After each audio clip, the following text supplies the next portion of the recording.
Amis investisseurs, bonjour.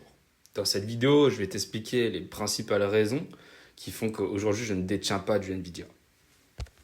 Je vais faire absolument aucune analyse quantitative. Dans cette vidéo, j'essaie juste de faire preuve de bon sens. Et pourquoi, selon moi, c'est une erreur d'acheter Nvidia, donc je vais vous le développer tout de suite. D'abord, pour commencer, pour moi, il y a une notion qui est super importante, c'est le risk-reward. C'est-à-dire qu'à partir du moment où je prends un risque, il faut que le risque que je prenne soit très rémunérateur, comparé à ce que j'ai à perdre en face. Et à ce moment-là, je suis prêt à prendre le risque. Par exemple, aujourd'hui, je suis investi sur Tesla. Si Tesla aujourd'hui se met à perdre, et pourquoi pas, allez, imaginons scénario catastrophe, perdre 50% de sa valeur.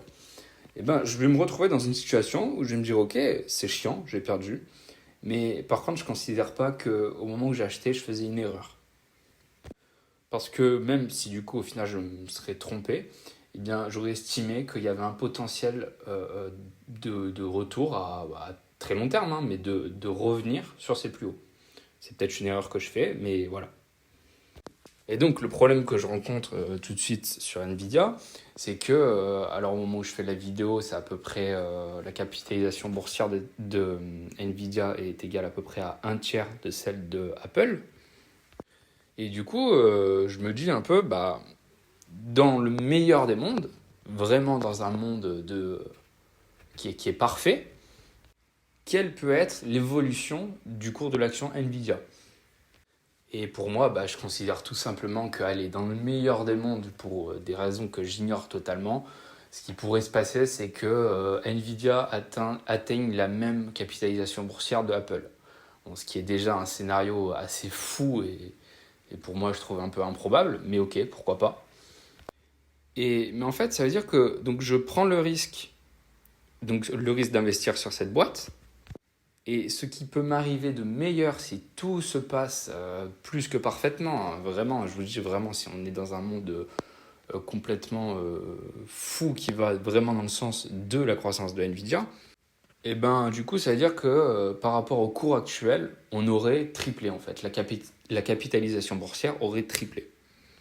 Et donc tout de suite, bah si, voilà, moi selon moi, il y a tout de suite un problème parce que si toutes les planètes sont alignées sur notre investissement, on va faire à peu près un x3, hein, et ben on peut se dire, est-ce que ça vaut le coup de prendre le risque? Parce que à côté de ça, par contre, sur la valeur de notre investissement, on peut se faire littéralement défoncer.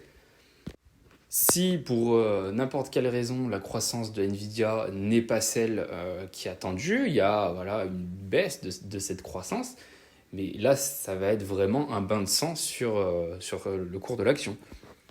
Donc en fait, moi mon analyse, c'est pas de dire que l'action Nvidia aujourd'hui est trop chère. Mon analyse, c'est de dire je suis incapable de déterminer si c'est le bon prix, mais en fait, si c'est le cas, si le prix actuel c'est le bon prix, voire même l'action est sous-évaluée, en fait, il y a tellement peu à gagner, dans le cas où on aurait raison, qu'en fait, ça vaut vraiment pas le coup d'aller prendre ce risque. Donc voilà, si on reprend en fait donc ce raisonnement qu'ont tous les traders, on va dire court terme, quoi, ce qu'on appelle les traders, les day traders, et bien eux ils raisonnent en risk-reward. Et là, il est complètement dégueulasse le risk-reward. Par contre, ça reste pas moins une entreprise qui est très intéressante.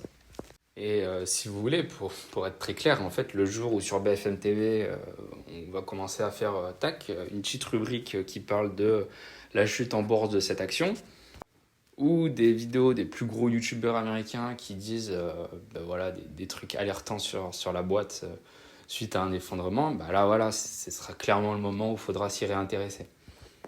En fait, l'histoire se répète, ça se passe toujours comme ça se passe comme ça sur le Bitcoin, ça se passe comme ça sur, vous avez vu l'action, toutes les grosses actions de tech hein, qui se sont effondrées, qui se sont reprises derrière.